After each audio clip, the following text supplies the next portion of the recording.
Il y a un tyran intergalactique qui vient sur Terre et le seul espoir que nous avons, ce sont les super-héros avec les super-pouvoirs qui vont s'opposer à ce tyran qui vient du ciel. Selon la Bible, il vient en fait une grande bataille où le Seigneur qui viendra du ciel descendra et les hommes sur Terre le verront comme le méchant. On programme les gens à ce que toute force extraterrestre qui viendra sera le méchant. Là, il y a par exemple ici la Benny Hinn, on l'a vu dans la première vidéo, je pense, quand on parlait de l'esprit du Kundalini et du bouddhisme. Et ils vont se dire, est-ce que nous sommes vraiment différents? Le communisme fait donc qu'ils vont s'unir comme une seule église en fait. Salut, ça va bien, j'espère. Moi, je vais bien par la grâce de Dieu. Suite du documentaire Troisième Adam.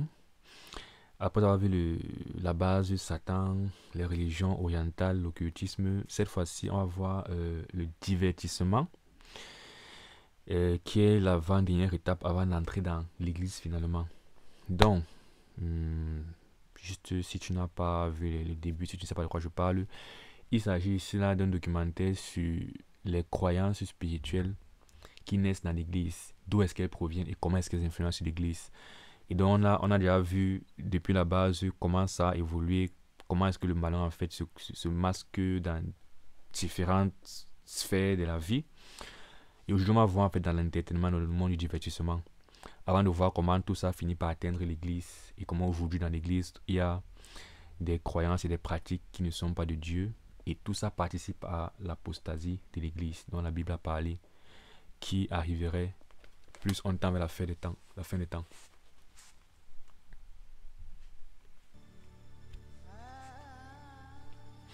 Vous vivez dans une ère de divertissement, dans un temps où il y a trop de films, de services de streaming, de jeux vidéo.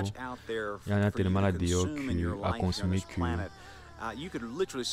tu peux t'asseoir sur un canapé et ne jamais te lever et vivre toute ta vie là, regardant seulement les choses et ne jamais sortir même.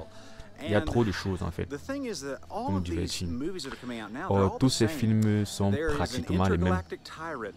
Il y a un tyran hors de la Terre, intergalactique, qui vient sur Terre. Et le seul espoir que nous avons, ce sont les super-héros en fait qui vont nous sauver de ce tyran qui arrive. Là, il a montré une image de Thanos. Et j'ai même fait un sketch. Justement sur ce qu'il va dire. En fait, j'avais regardé toujours. Il avait fait justement un commentaire sur le film Avengers. C'est ce commentaire qui m'avait inspiré pour faire le sketch que j'ai fait sur qu'est-ce qu'un chrétien dit de Thanos. Donc, il va davantage expliquer ça ici. Donc, les films ont ce point commun. Donc, Avengers n'est qu'un exemple qu'il a pris. Mais voilà, il explique un peu le principe. Il y a un tyran intergalactique qui vient sur Terre. Et le seul espoir que nous avons, ce sont les super-héros avec les super-pouvoirs qui vont s'opposer à ce tyran qui vient du ciel. Que ce soit dans Matrix, ou dans les comics, ou dans les Marvel, ce qui se passe, c'est que Satan, qui contrôle les médias, il contrôle tout ça, manipule les gens et programme les gens pour la période de la tribulation. Bon, après, je ne sais pas si vous allez vous en sortir ici, mais ce qu'il dit ici doctrinalement concernant la fin des temps, l'apocalypse et tout ça, je ne suis pas trop d'accord dans sa perception de la séquence des choses pour l'apocalypse. Par exemple, ce qu'il appelle tribulation, bataille d'Armageddon, je ne suis pas d'accord avec la façon dont il conçoit ça. Mais l'idée, en fait, si je comprends ce qu'il est en train de dire, et je pense qu'il a raison, c'est de dire que Satan manipule les choses de telle sorte que, selon la Bible, il vient en fait une grande bataille où le Seigneur qui viendra du ciel descendra et les hommes sur terre le verront comme le méchant et le combattront. Et dans le film aujourd'hui, ce qui se passe, c'est qu'on inverse les choses, on donne plutôt l'impression que, ou bien on programme les gens à ce que toute force extraterrestre qui viendra sera le méchant. Il faudra les combattre, vous ferez bien de la combattre. C'est pour ça qu'à la fin des temps, les hommes trouveront ça logique et juste et croiront bien fait en combattant quand Jésus va revenir. D'où ce qu'on appelle la bataille d'Armageddon. C'est vraiment ce qui se passe. On dit tous les rois de la terre vont combattre contre Jésus qui reviendra sur le ciel avec les saints et tout ça. Donc en gros, ça reste vrai en général. Je voulais juste clarifier ça avant qu'il ne continue. Parce que sa conception de la fin des temps est un peu décalée par rapport à ce que moi je comprends de la Bible. Mais bon, ce qu'il dit en général reste vrai.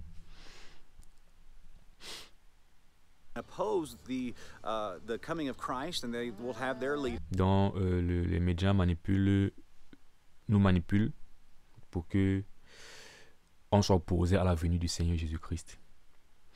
Et donc les hommes auront les générales. Bon.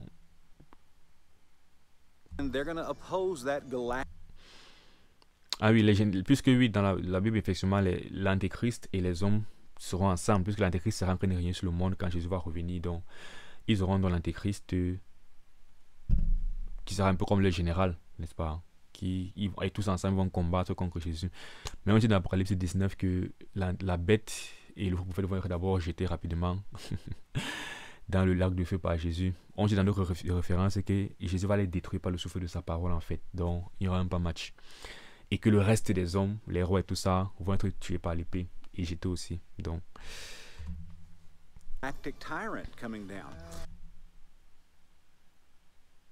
Donc ici, il va un peu essayer de donner une sorte de parallèle entre le scénario de Avengers, qui est un peu ce qui va se passer, qui est un peu comme une analogie de ce qui va se passer à la fin, mais raconté à l'envers. Voilà, donc les hommes vont opposer ce tyran galactique qui viendra, qui est dans Avengers Thanos.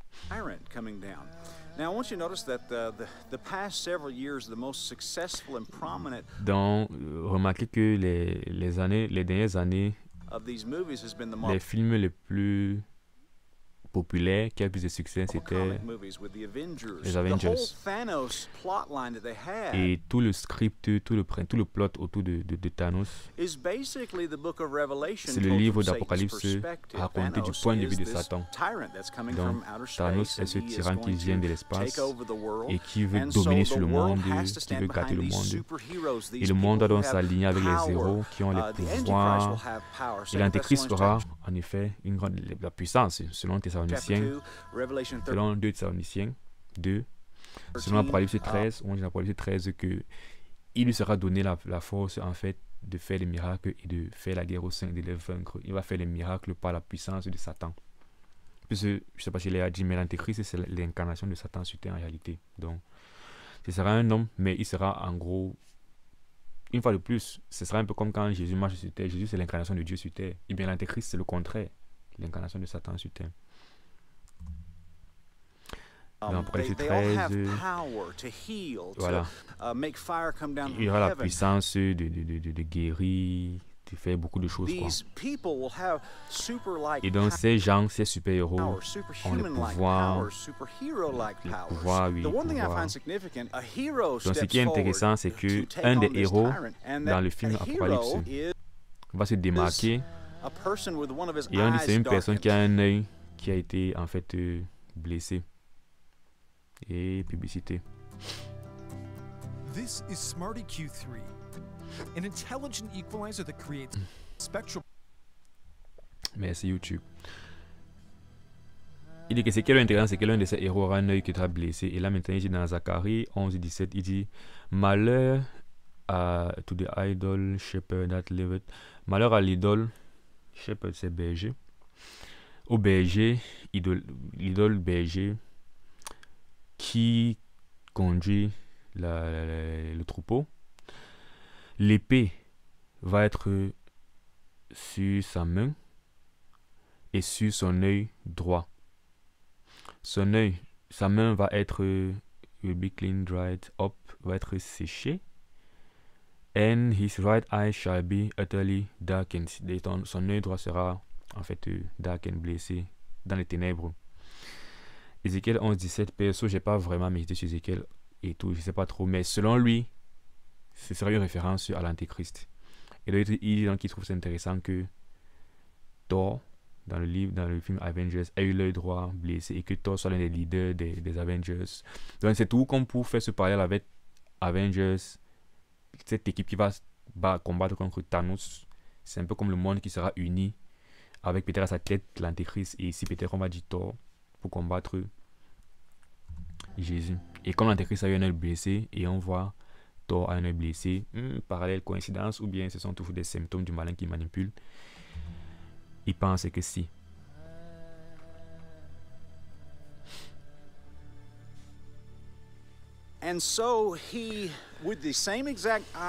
Donc avec l'œil droit qui est perdu, il va s'opposer contre le tyran à la dernière bataille, la bataille d'Armageddon, où ce tyran perd finalement. Donc les hommes sont en fait programmés pour recevoir la marque de la bête et pour en fait être d'accord et épouser l'Antéchrist en gros. Et non seulement être d'accord avec l'Antéchrist, mais également s'opposer à Jésus quand il va revenir. Donc tout ce que je dis, c'est qu'il y a trop de similarités entre ce que les médias proposent et ce que la Bible dit mais à l'envers. Et donc ils pensent que c'est Satan qui est en train de utiliser le divertissement donc pour programmer, conditionner, c'est le bon mot, les gens à recevoir un dirigeant mondial, dont l'Antéchrist, avec des super pouvoirs. Ce sera l'Antéchrist qui pourra donc faire les miracles, appeler le feu du ciel, soigner. Il aura les pouvoirs d'un Dieu. Et les gens sont conditionnés dès à présent pour accepter l'Antéchrist. Et sur ce, c'est la fin de l'entertainment, du divertissement. Comme ça a été assez court et que nous ne sommes pas encore à la moitié de la vidéo et que la prochaine étape, les fausses églises, c'est assez long, on va faire une partie des fausses églises dans cette vidéo et puis on va faire la suite dans la suite des vidéos. Dans nos anciennes vidéos, nous avons expliqué un peu les différentes lignes du christianisme aujourd'hui, mais on peut les diviser en 5 catégories: catholiques, modernistes, néo-évangéliques, fondamentalistes, protestants, fondamentalistes et baptistes.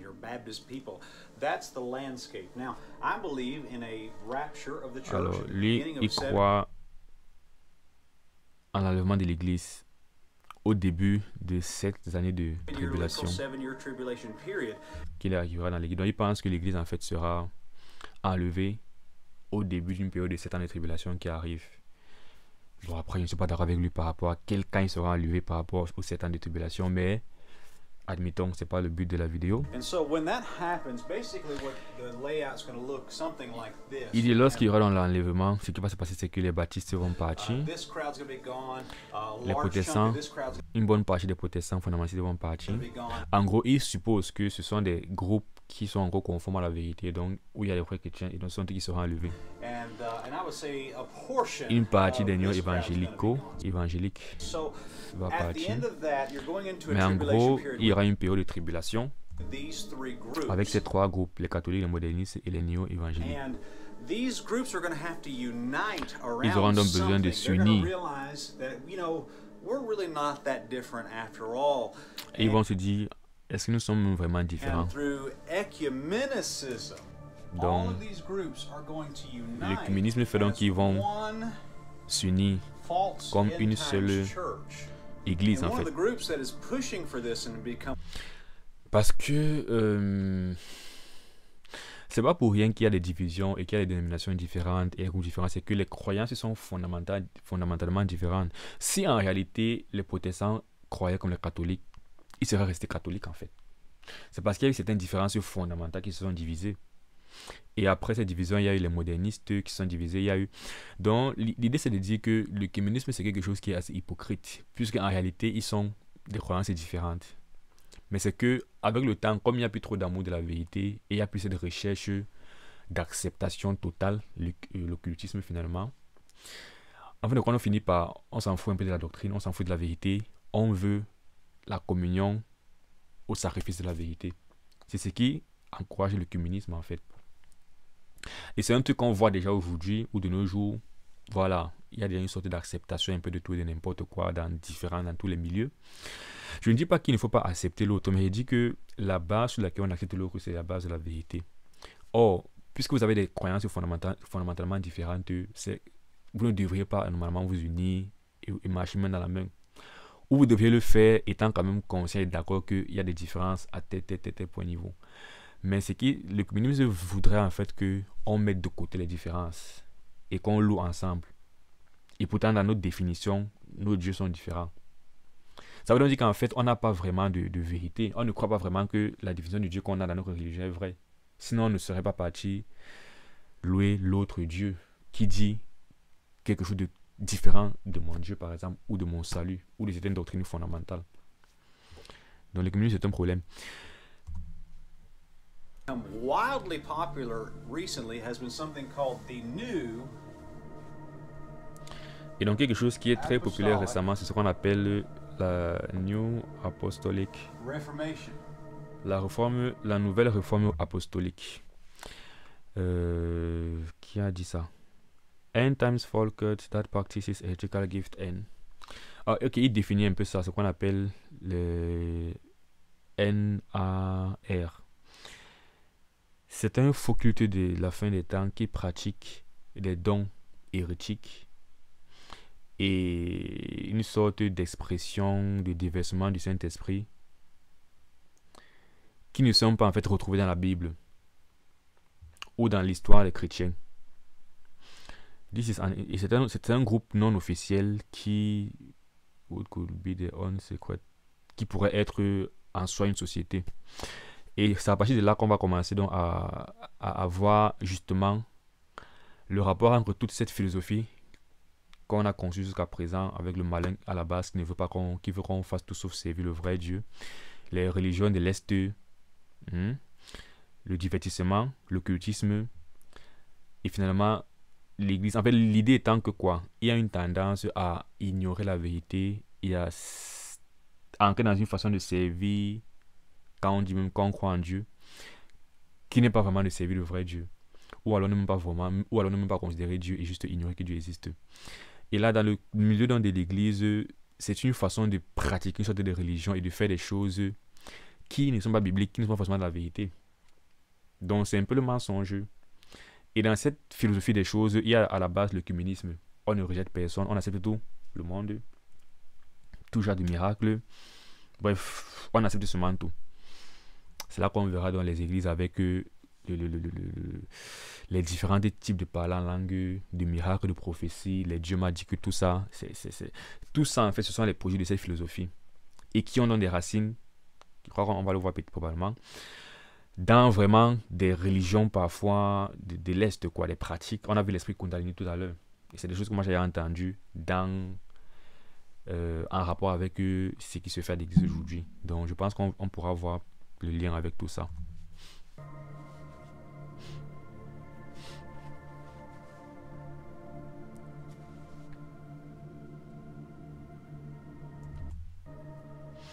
Many have denied, plusieurs ont nié que ce groupe existe même. Mais, but the category of individuals with certain theological view exist. Mais il y a des gens avec les vues, certaines vues théologiques de ce groupe qui existe. Le nom, ce n'est pas un problème. Parce qu'après, on va dire que je ne m'identifie pas comme étant New Apostolic Reformation. Mais en fait, le problème, c'est le mindset qui est derrière. Des gens comme ça existent vraiment. The doctrinal position of these people is the issue. Voilà, la position doctrinale, croyance, conception de la religion, de la pratique de la foi, c'est ça qui est le problème. La difficulté, c'est que plusieurs personnes disent que ça n'existe même pas. Bon, là, Michael Brown, c'est un pasteur apparemment américain, que j'ai déjà aussi entendu comme ça en passant. Il a fait un article qui a attaqué une certaine radio américaine que je connais également, radio de Baptiste réformé, et qui a attaqué également American Gospel. Je n'ai pas encore vu le film ici, mais j'en ai entendu parler également. C'est un film qui a été fait en fait sur l'évangile américain et qui, je crois, qui critiquait un peu que l'évangile américain apparemment dilué et n'est plus trop conforme à l'évangile biblique. Donc cet homme Michael Brown apparemment aura attaqué ces gens qui critiquent la New Apostolic Reformation. Et Michael Brown disant que ça n'existe même pas.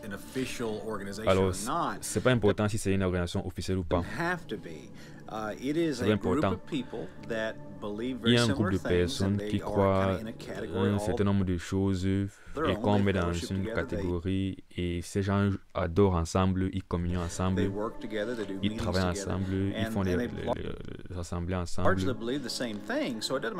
Ils sont pratiquement pareils, donc c'est pas important si c'est un groupe officiel ou pas. Là, il y a par exemple ici la Benny Hinn, on l'a vu dans la première vidéo, je pense, quand on parlait de l'esprit du Kundalini et du bouddhisme, qui est un passé qui fait les gens tomber et tout ça, il fait beaucoup de miracles. Il y a ici, là, je crois, Francis Chan, que j'ai aussi aperçu comme ça en passant, qui était pas catholique, est devenu catholique. Je ne sais pas s'il est devenu catholique ou pas, mais il est arrivé à un point où il a commencé à dire qu'en fait, on doit être tous un, catholique, non catholique, nous sommes tous unis et tout ça, c'est le même évangile, c'est le même Dieu et tout ça. Peter Wagner gave you guys the name the New Apostolic Reformation, and that's just what we've gone with ever since. I mean, it's Todd Bentley, Brian Welch is a new guy in that. Bon, ici c'est un nom de ce milieu. Joel Osteen. Bill Johnson. Bill Johnson, c'est le pasteur fondateur du groupe de musique qu'on appelle Bethel. J'en ai parlé dans ma vidéo sur la musique chrétienne, mon passage de la musique mondiale à la musique chrétienne, des problèmes avec la musique de Bethel. J'ai pas touché la théologie derrière, mais je disais dans la vidéo là qu'en fait ils sont tous pareils, donc ils auront peut-être pas exactement les mêmes problèmes théologiques et doctrinaux derrière la musique, mais c'est le même état d'esprit, c'est pratiquement les mêmes choses, il y a les similitudes. Joel Osteen, c'est aussi un prédicateur que j'ai vu passer comme ça, j'ai pas vraiment écouté, mais beaucoup de critiques sur lui, le fait qu'il a un évangile de prospérité, il ne prêche pas la repentance vraiment, il ne prêche pas l'évangile, il dilue vraiment, et il est toujours dans cette espèce de feel good, accepte tout. J'ai vu par exemple lorsque Kanye West s'était converti, il avait prêché dans son église. Donc c'est des personnes en fait qui, acceptation totale, on se mélange tout. Et c'est une pensée qui est beaucoup plus fréquente dans certains milieux déjà, mais elle est vraiment là chez beaucoup de chrétiens que j'ai personnellement rencontrés quand j'étais en Cameroun.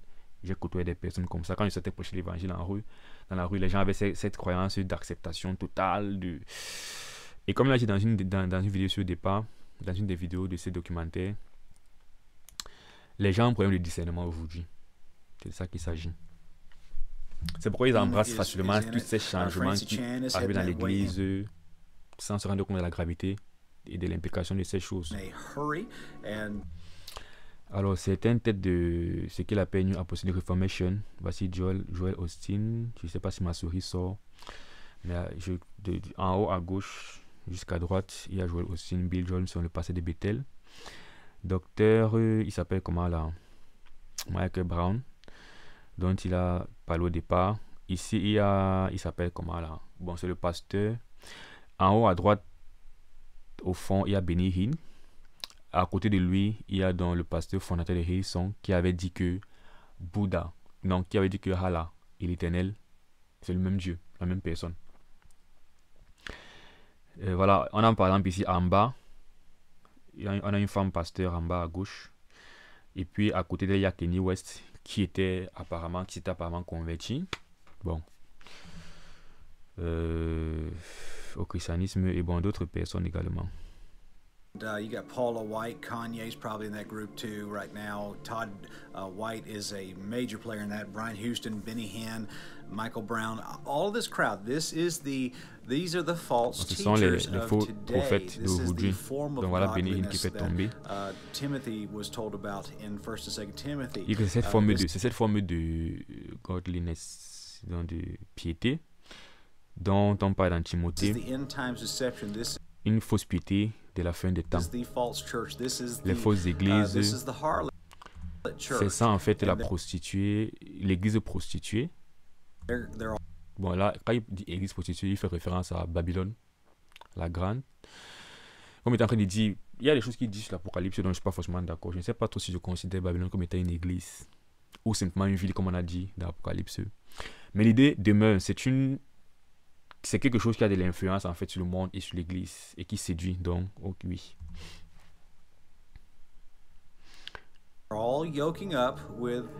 Donc, tous ces gens en fait justement s'unissent avec le pape parce que ce sont toutes des personnes qui n'ont pas de problème avec le catholicisme, par exemple. On parlait par exemple de Francis Chan, l'un des gars qui était sur la figure là, qui est arrivé à un point où il disait que non, il pense qu'il faut rentrer au catholicisme. Et tous ces gens, ce sont pas des gens qui vont se lever et dire par exemple que le catholicisme est un problème. Non, c'est des gens qui seront d'accord. Voilà par exemple une des grandes figures de Hillsong, Darlene, ou c'est Darlene quoi, Darlene Sheck. Il y a de ça quelques années qui était en bon terme avec le pape. Donc,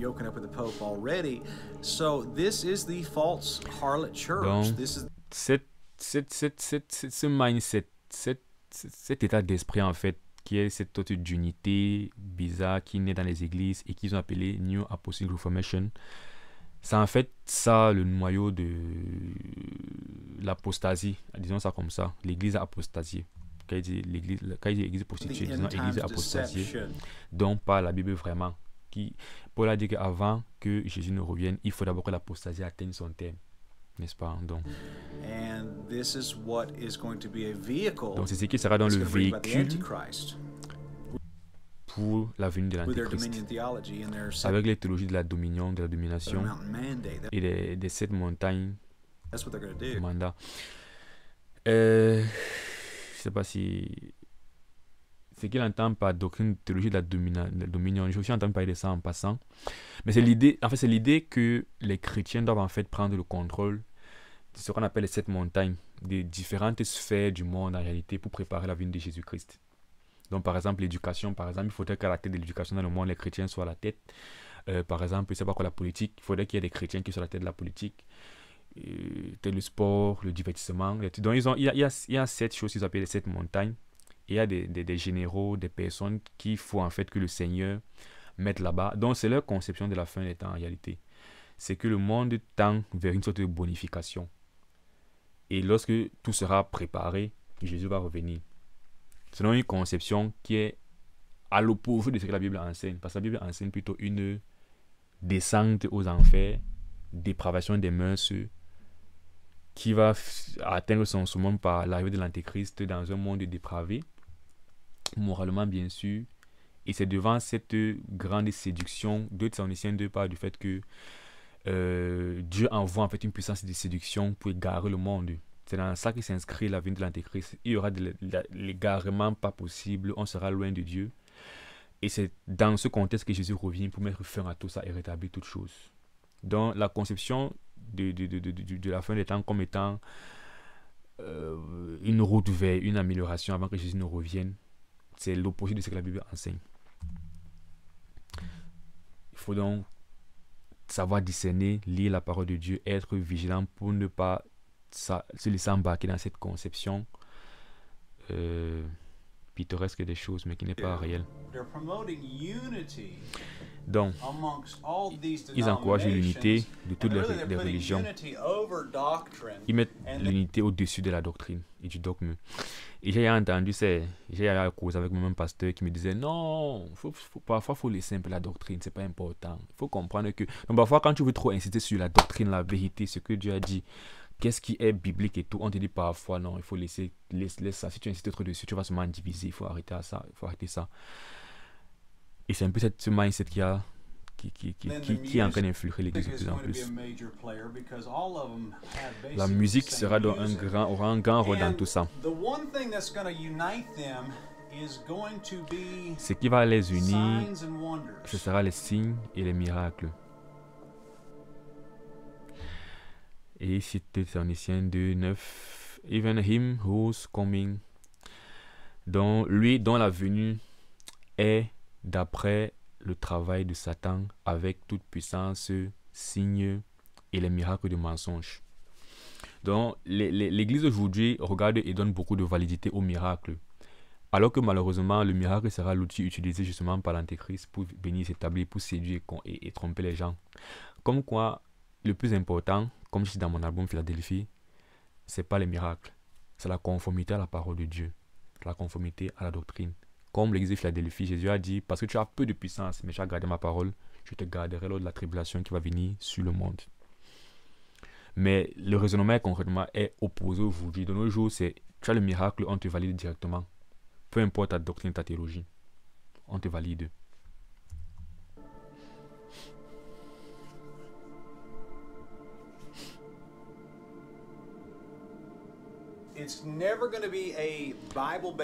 Ça ne sera jamais une religion basée sur la Bible, ce sera une religion basée sur les expériences. Et tous ces gens expérimentent la même chose. Donc ils vont laisser leur barrière de dénomination, jeter leurs doctrines qui sont différentes. Ils vont s'unir autour des expériences. Et ils font déjà ça. Et voilà, ils vont aussi affirmer la théologie de la dominion. C'est leur vue de la fin des temps.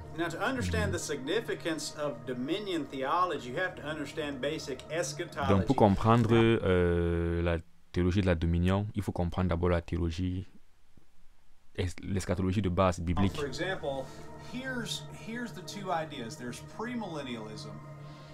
Donc, il y a le pré-millénaire et la millénaire. Thank you, publicité. YouTube. Il y a le pré-millénaire et la millénaire. Et la millénaire, c'est aussi ce qu'on appelle la théologie de la dominion, de la domination. Donc, on a un graphique avec le temps en abscisse et on a donné la moralité du monde.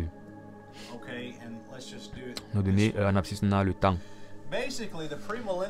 En gros, les prémillénaires enseignent qu'au cours du temps, la moralité du monde va aller de mal en pire.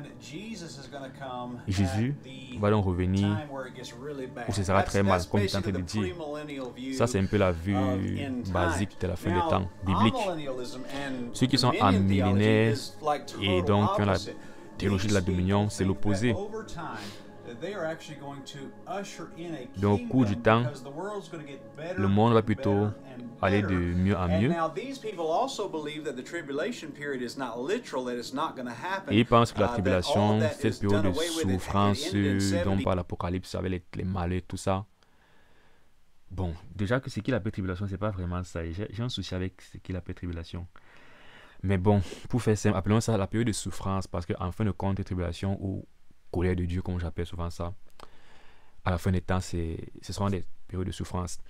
Alors, ces gens qui sont dans la nouvelle Apostolic Reformation, en fait, leur conception de ces souffrances à la fin des temps, en fait, n'est pas que c'est un truc littéral qui arrive, comme la Bible le dit, mais c'est des choses qui ont déjà eu lieu en réalité.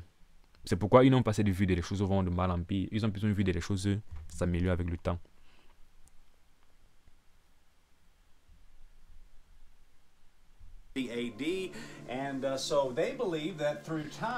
Donc ils pensent qu'avec le temps, la moralité du monde va s'améliorer et Jésus va revenir donc quand tout sera bien.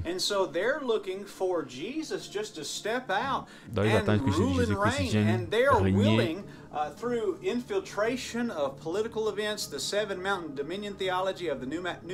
Donc eux sont d'accord qu'au travers de l'implication de la théologie, parce que si tu parles d'un monde où les chrétiens sont au pouvoir, où les choses vont de mieux en mieux, c'est que tu admets déjà que les dirigeants de ce monde ici doivent avoir une sorte de christianisme et de vertu. Parce que sans ça, c'est clair que ce sera toujours une décadence des mœurs.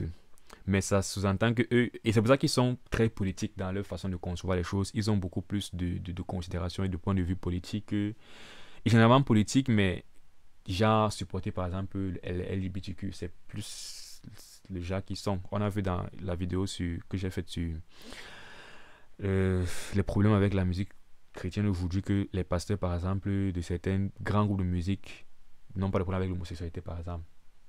Ils acceptent ça, donc c'est un peu ça. The Seven. Bon, on va lire ça et finir sur ce dernier point-ci. The Seven Mountain Mandate of the Seven Mountain Prophecy is on. Donc, le principe des 7 montagnes, le mandat des 7 montagnes, c'est un mouvement anti-biblique et qui fait beaucoup de dommages, qui a gagné beaucoup de support dans beaucoup de milieux charismatiques et pentecôtistes, dans beaucoup d'églises charismatiques et pentecôtistes. Ceux qui suivent le montagne et cette montagne believe que pour que Jésus vienne sur terre, l'Église doit prendre le contrôle de 7 sphères majeures d'influence de la société pour la gloire de Dieu. Une fois que le monde aura été assujetti donc à on va dire au royaume de Jésus-Christ par la domination des chrétiens sur cette montagne, Jésus va revenir et régner sur le monde. Donc c'est complètement à gauche. Voici donc les 7 montagnes, selon eux: l'éducation, la religion, la famille, le business, le gouvernement ou l'armée, l'art et le divertissement et les médias.